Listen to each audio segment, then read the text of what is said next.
Hello, friends. Welcome to another Stamp With Me Tuesday. Tonight, let me make sure I click a button. I have a feeling you might get some bad sound. All right, there we go. We should be good. Let me know if it's okay. Tonight on Stamp With Me Tuesday, we are going to be trying out the drop shadow card making technique. It's also known as the faux embossing technique, and it is so cool. It's pretty easy. It does, it kind of takes a little bit of practice, kind of like two-step stamping, because it's kind of very similar. But it's a lot of fun, and I think that you're really going to like it. I'm going to be making a Christmas card with the Keeping Traditions stamp set, which is so cute. Let me know in the comments if you are watching. Let me know if you are making your Christmas cards this year, or maybe you just don't send Christmas cards. Maybe you don't even celebrate Christmas. That's fine. Let me know in the comments if you are making holiday cards this year or not. If you're watching the replay, special welcome to you as well. I love that y'all come later to watch the replay. So make sure that you drop me a comment and let me know how you're doing. If you're making your own holiday cards or if you are skipping it this year. If this is your first time here, welcome. I am Heidi with Onigo Stamping.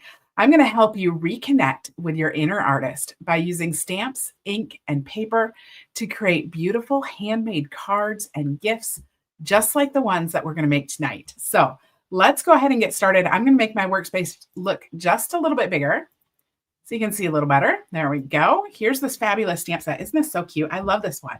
So this came out as more of a scrapbooking stamp set, I think.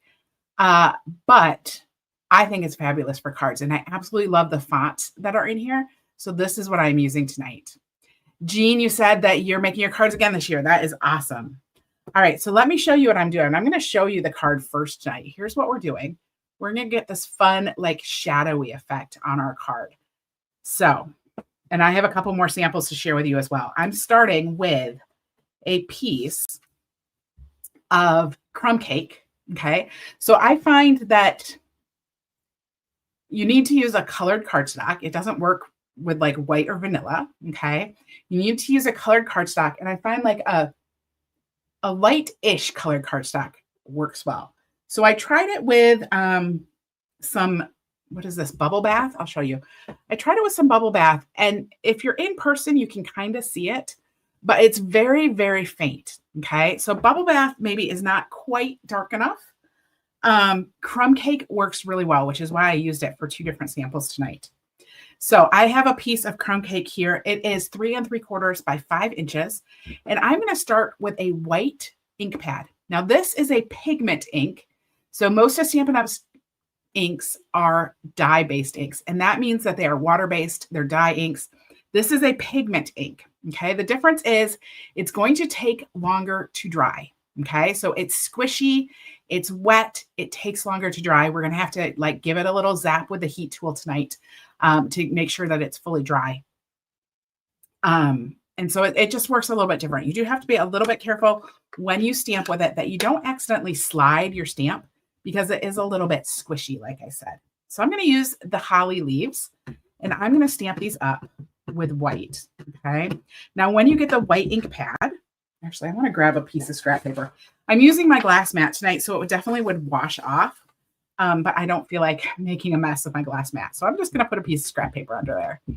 What was I saying? When you get the white ink pad, when it comes, it is uninked. So it comes uninked and it comes with a re-inker. So you start by inking it yourself.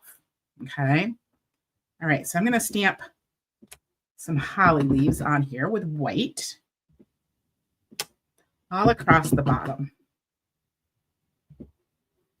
Just like that. Then I'm going to come in. I'm going to do the berries. Diane, you're hoping to get 50 cards done. Wow, that's awesome. All right, so I'm going to come in here with some berries, and I'm going to stamp some berries where they would go. All right. So I've stamped those in white. I'll show that to you. There we go. And now I'm going to come in with a piece, another piece of Crumb Cake. This is 1.5 by 4.5. Okay. And I'm using the giant word Christmas, and I'm going to stamp this in white as well. So this technique works best with either a bold image like we had with our holly leaves, or what I would call a bold line image. So this Christmas it's got a bold line to it, right? So it's not super, super thin, and it works pretty well. So I'm going to stamp Christmas on here. Just kind of give it a little minute for that ink to soak in. Ooh, my stamp was still kind of red. I'm going to wash this and try this again. We're going to flip that over.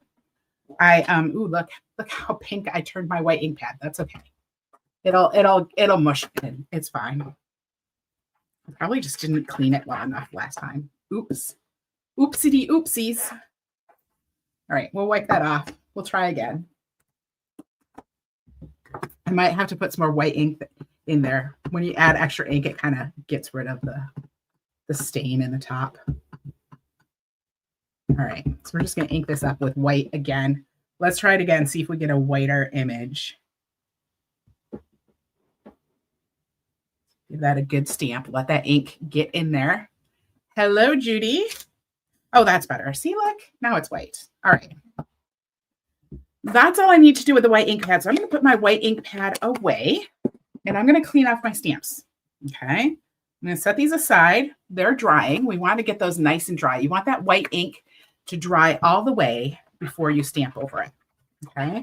So I'm going to just clean off my stamps, and I'm cleaning these on my Stampin' Chamois.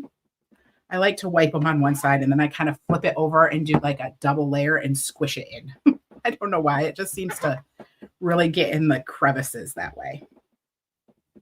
All right. So we're getting that white ink off.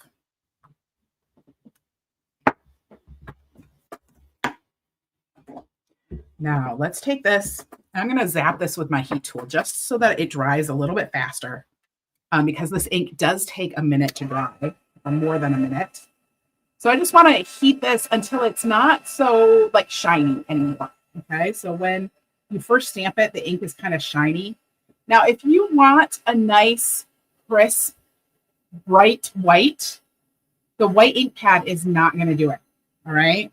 If you want a nice, crisp, bright white, you have to emboss it. So hopefully you heard that over the heat tool. Let me know in the comments. Did you hear what I said about what you do if you want a bright white? I'm going to just dry that, and then I'm going to dry my leaves too. Hello, Angela and Tanya and Betty from Texas. Welcome, welcome, everyone. So glad you're here. You heard me. Oh, good. I love that. All right. So yeah, so if you want a bright white, you want to use embossing. This will make like a soft white, and it works really well for this technique. I do not have to re-ink mine every time I use it. It probably depends how often you use it and what climate you live in. So if you live in a very dry climate, or if you're in a colder climate in the winter time, you may find that you need to re-ink all of your stamps more often because they might dry out faster. If you live someplace super humid, you probably will find you don't need to re-ink your stamps as often. I do not find that I need to re-ink the white every single time, but every few times I use it, I do re-ink it, or anytime it's feeling a little bit dry. Mine, however, I will let you know, mine might be a little bit different because I've had my white ink pad, I don't know, for 20 years. And back when I got it, they actually came pre-inked. Okay, so they were already inked when they came. So it might just be that it had like a whole lot of ink from the very beginning. And so that could be some of it. All right, I'm inking up my leaves with some shaded spruce. Now I am going to try to stamp these over top of the white leaves and get them off just a smidge. Okay, so I want them to be offset from the white leaves just a tiny smidge. I've actually found one of the best ways to do this is to try to stamp exactly on top of the white, because inevitably you will not get it right on top. But we'll see. Oh, see, I went a little bit too farther than I would like, but it's okay. Plus, I'm not leaning down. When I'm doing this for real, I'm like, I'm in here really, really looking. So thank you, Lisa, for sharing. All right, so we're going to stamp all of these across here. And again, just trying to, line them up, but just a little bit off. Ooh, that one was really good. Check that out. See how that one looks? It's just off. Doesn't that give it such a cool look? I just love it. Love it. All right, we're going to do this last one. And then I'm going to do my berries too. So I'll come in. I'm going to use Real Red for the berries. And I will just stamp these up again, ink them up. And again, try to stamp right kind of on top, but slightly off. And adding those all the way across. So much fun. There we go. There's our, isn't that cool? Ah. All right, let me do the Christmas too. So I have the Christmas that we stamped. And now I'm going to ink up this Christmas stamp with Real Red. And this one, so this has a lot more area. The smaller stamps are a little bit easier because you don't have to look so many places. But my trick to this is just, hold it really steady, hold it up with your pinkies, look in all the areas, and then go for it. And just do the best you can. You can always retry it. Oh, that came out great. Look at that. There we go. Isn't that pretty, Amy? So cool. All right, let's finish up this card. So that is the drop shadow technique. Some people also call it a faux embossing.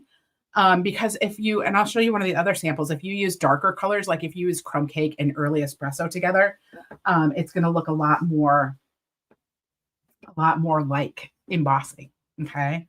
But I like the bright colors. All right. I'm also going to grab my little stamp that says cheer. I'm going to use Shaded Spruce, and I'm going to stamp that on just a piece of white. There we go. And now we can start putting this together. I'm going to get stuff out of the way. I don't need this anymore. I do need my 3 banners punch. You guys, I am so bummed. This punch is already on back order, and it is the coolest punch. It's my favorite. And I want to say it's on back order till February. But I put a note on it, so it's going to let me know when it comes back because it is a great punch, and I think everyone needs to have it in their craft room. I have used it so much already. So I'm just going to put this cheer in there. We're just going to make a little banner. It just makes it so easy to make these little banners. Oh my goodness. I love it so much. All right. There's our cheer. So I have a piece of Crumb Cake for the card base, 8.5 by 5.5, scored at 4 1/4. We're just going to give it a good squish with my bone folder. I have my piece here. So this was 3 3/4 by 5. And then I'm going to put it on a piece of red that is 3 7/8 by 5 1/8. I hope everyone got up early and stocked up on their green glue. So the Stampin' Up! Is offering a Black Friday sale today. Well, for the rest of this week. And one of the things that is on sale is adhesive. Unfortunately, lots of things have already sold out, including the multi-purpose glue. But last time I knew, the Stampin' Seal was still there. So if you like seal, you can get that. All right, I'm going to come in with some red and white baker's twine. And really the big thing that's on sale right now is the Stampin' Blends. The Stampin' Blends are all 40% off, which is a fabulous deal. So it's a really, really good time to stock your craft stash with all of the colors of Stampin' Blends that you wish you had. All right, I'm going to tie this. I just wrap that around there 3 times, and I'm going to tie it in a bow, hopefully.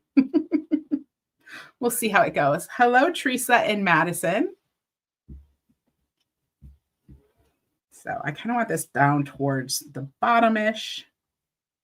I can't, because I wrapped it 3 times, I won't be able to move it once it's tied. So hopefully it's okay. When you only wrap it once, you can kind of move it, but 3 times it does not move well. So there we go. Tie us some baker's twine, red and white baker's twine. I like the red and white baker's twine with the crumb cake. I think it looks great. All right. Then I have, this was 1.5 by 4.5. Let me double check that. I'm sorry, 1 3/4 by 4.5. And I'm going to adhere it to a piece of red that is 1 7/8 by 4 5/8. So I'm just getting a teeny tiny border on all of these. It's okay. It's upside down. I can turn it around. Don't have to worry about that. It's not stuck to the card yet. All right. I'm going to come in and I'm going to put my card front. So this piece of red on my card front. Because I have the baker's twine on there, I like to just kind of put extra adhesive in there. Get it all nice and gluey. All right, this goes on my card front. Now I do have a couple more samples for you when I get done with this too, so don't go anywhere. We'll see what this looks like in with different stamps and some different colors. All right, now I'm going to take my Christmas. We're going to add this to the front. And I'm just putting this one on with green glue as well. I'm hoping my white is fully dried, because if your white isn't dried, it can make it smear. And I kind of zapped it rather quick. So I'm just going to add this to the card front. So cute. And then we can add our cheer. That bow maybe could have been up a little bit higher, but that's okay. I'm going to put this on with some little mini dimensionals. Stampin' Dimensionals are also on sale right now. So good time to stock up on some dimensionals. Last I knew, they were still available. So hopefully that is still the case. Hopefully they have well stocked on all their dimensionals, because it's a good time to just grab a whole bunch. Because you can never have too many dimensionals, right? All right, so we're going to pop this on here. And I'm just going to put this down kind of towards the bottom here. And there we go, Christmas cheer. Isn't that sweet? I just love the way that makes it just pop. Just pop. All right, let me show you my other card. So we have that one. And then I made one with the Gallery Bloom set. Can you see that? Let me hold that up. So that's what it looks like when I use kind of a dark color. It's kind of a fun little look there. So just a really sweet kind of wedding card. Simple, easy. And then I used the stamp set from the 12 Days of Crafting Advent Calendar, right? That's that big Advent calendar. I don't know if you can see it. It's in my background here. It's still available. They still have them available. This is the stamp set. It comes with this big double stamp set. So I just use the stamps on this, not giving away any of the freebies that's in the Advent calendar. I shouldn't say freebies. You have to buy it, right? But any of the surprises in the Advent calendar, I didn't use any of those. I just used the stamp set, which comes not behind a box. So, and I did this on Petal Pink, and I stamped it with white and then Calypso Coral. So you can just kind of see it a little bit. Isn't that sweet? Just kind of soft and subtle back there. So don't forget, when you order the Advent calendar through me, I am sending out a 12-card tutorial bundle in December to everyone who orders it through me. There's a different card. There's kind of like a card for every day. So you can open them up and do them one by one. And the cards like don't use any of the coming up days. They'll use previous days, right? So day number 3 uses 1, 2, and 3 maybe, but it won't use 5, 6, or 7. So it's pretty awesome. 12 cards. All right, let me show you just a couple other things. These aren't in cards, but I wanted to try it in different colors. I did this right before I went live. So I tried it with Bubble Bath. You just can't really see it. Check this out, though, on Petunia Pop. Look at that. Isn't that pretty? I did this on Petunia Pop with white and then Blackberry Bliss, and I love that. I think I'm going to maybe turn this into a card. I pulled out this piece of the new pattern paper that goes with it. I think that might be kind of cool. We're going to try it out. We'll see. I also tried it on Strawberry Slush. Strawberry Slush worked pretty good. So that's kind of pretty. This one I did with Petal Pink again. And I don't know if maybe my ink pad was getting a little bit drier here. It definitely showed up more on this one than it did on this one. And maybe it's just that this is a darker color and it covered it up more. But yeah, those kind of medium shades seem to work better than the super, super light shades. So that is my my tips for this. I really hope that you all will try this technique out because it is so much fun. And I hope you'll come and share it. I'm going to post a picture of my samples in just a few minutes over on my Facebook page. I hope you come over there and, add a picture of what you've made to the comments. I will be sending out the free project sheet for this, this technique in my email tomorrow. So if you're not already on my email list, make sure you get on my email list. You can do that over on my website. You can also look at the blog post, and the free project sheet is there too. But if you sign up for my email, then you get it every week instead of just this week. So my web address is www.onygo stamping.com. So pop over there, get on the list. If you're on YouTube, you can grab the link in the description to the video. Otherwise, I hope everyone has a fabulous Thanksgiving. I hope you take some time to yourself, maybe sneak away and do a little crafting this weekend. And then I will see y'all back next week, Tuesday. Next week, Tuesday, we are going to be doing another fabulous card sketch. So you're not going to want to miss it. Make sure to come join me next week, Tuesday night. I will see you then. Have a great Thanksgiving.